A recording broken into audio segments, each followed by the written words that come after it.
You're right, Mr. Speaker. So today we've announced our policy, and tomorrow, in the next few months, Members' we'll flesh it time out. has expired. Mr. Speaker. Jackie Dean. Yeah. Mr. Speaker, ironic, isn't it, that Helen Kelly, Sue Moroney and others are so ready to discriminate against the appointment to the role of Equal Employment Opportunities Commissioner of Dr. Jackie Blue. And just because she is a soon-to-be former Member of Parliament and member of a political party, should that disqualify her from being able to step aside from party politics and assume a neutral role? Do these same women hold that view about, maybe Ross Robertson, who leaves his opposition party bench to sit in the Speaker's chair and preside over Parliament? Well, Mr. Speaker, he can do it. He can be neutral, but Jackie Blue can't. Eric Roy can do it. He can be neutral, but Jackie Blue can't. Lindsay Tish can do it. He can be neutral, but Jackie Blue can't. And what about Helen Clark? Under those same rules, is she therefore unable to hold a neutral position at the United Nations? Do these people even think these things through? But it is quite different for them, of course, isn't it? Because when Labour were in power, there were many, many appointments of Labour lovies. Now, does anyone remember Diane Yates? Yes! Yes! Lovely woman. Does anyone remember Dame? No, they said from the other side. No, they said from the other side. Not even their Labour mates remember her. Does anyone remember Dame Anne Herkis?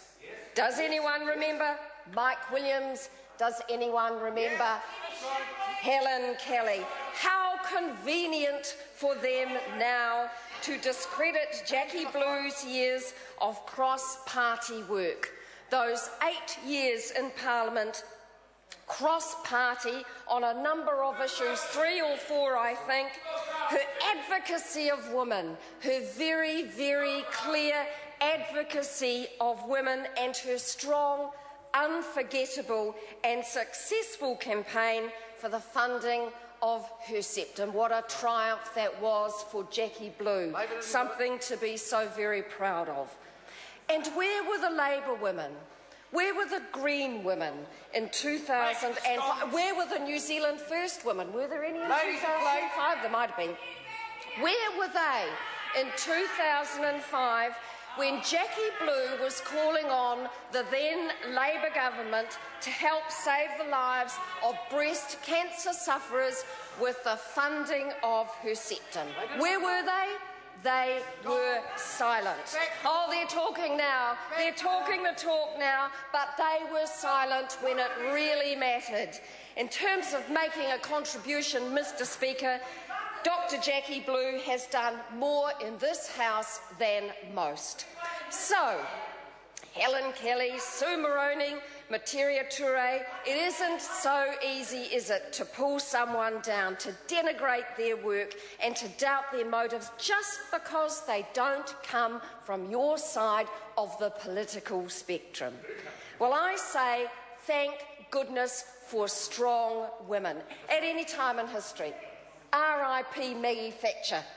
In any parliament, whether it's in the United Kingdom, it might be in the Pacific parliaments or here in New Zealand, who are prepared to have a view, who are prepared to stand up for what matters for them, and like Dr. Jackie Blue, who want to act in a role to provide equal opportunities for all of us. So, Mr. Speaker, this week we welcome parliamentarians from all around the Pacific to our Parliament. This is the first time such a significant number of Pacific MPs and political leaders have assembled together to discuss the key issues facing the Pacific region. The forum is a good opportunity for us to develop networks with our Pacific colleagues. And while many Pacific Island countries have a pool of well-educated women who are already leaders in their fields, women's participation in Parliament varies from a high of 44%, not so bad, to 3 countries who have no women parliamentarians. Wouldn't it be great to encourage and assist women to conduct successful election campaigns and to become effective MPs? We need strong women in all of our parliaments. So let's celebrate and encourage and not try to pull each other down just for the hell of it. Thank you. Well said. This time is very well said. Phil Twyford. Thank you, Mr. Speaker.